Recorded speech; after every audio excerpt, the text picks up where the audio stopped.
ဒီကနေ့ဖတ်ရှုမဲ့ကြံချက်လေးကတော့120ကြိမ်မြောက်သောစာလံအပိုက်ငယ်တင်မှရှစ်အထိပဲဖြစ်ပါတယ်။ငါကိုမဆာချင်းအကြောင်းဒီပေါ်ထွက်ရသောတောင်ရိုးသို့ငါမျှော်ကြည့်၏။ကောင်းကင်နှင့်မြေကြီးကိုဖန်ဆင်းတော်မူသောထာဝရဘုရားထံတော်မှ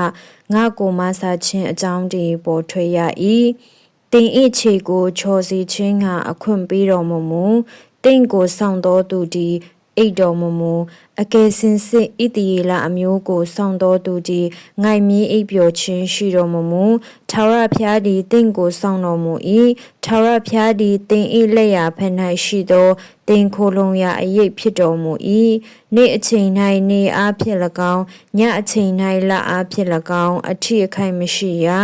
ထာဝရဘုရားသည်မကောင်းသောအမှုအရာအလုံးစုံတို့ကို